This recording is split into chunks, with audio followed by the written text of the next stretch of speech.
Et puis...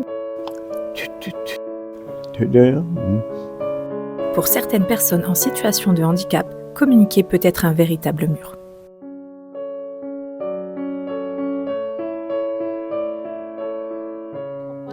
Non. Bonjour à toutes et à tous. À la maison d'accueil spécialisée Les 5 Terres de Quentin, nous accompagnons des adultes en situation de polyhandicap, plurihandicap ou porteurs de troubles du spectre de l'autisme. Nous avons imaginé un projet simple mais essentiel, un mur qui permet à chacun de s'exprimer.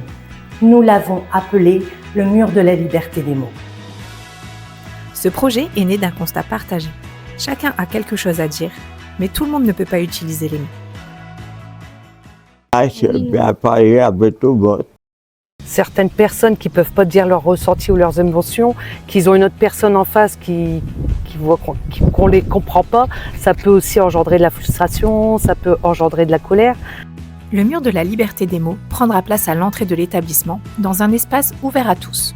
Il rassemblera en un seul lieu différents outils de communication alternative et améliorés pour permettre à chacun de s'exprimer à sa manière. Ce mur permettra aux habitants d'exprimer un choix. Bonjour! Faire entendre sa voix, exprimer ses émotions.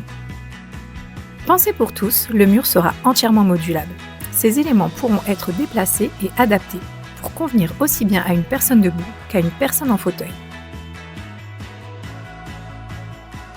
Ça demande une sensibilisation à la communication alternative et améliorée, la CAA. Ça demande aussi beaucoup d'engouement, de volonté, mais ça au sein de la maison d'accueil spécialisée, on l'a.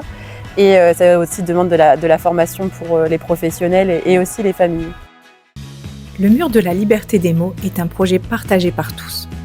Les personnes accompagnées en seront les premières actrices en participant à sa conception. Les familles y seront pleinement associées. Chacun devra s'approprier cet outil. Parce que communiquer, ça s'apprend et ça se construit ensemble.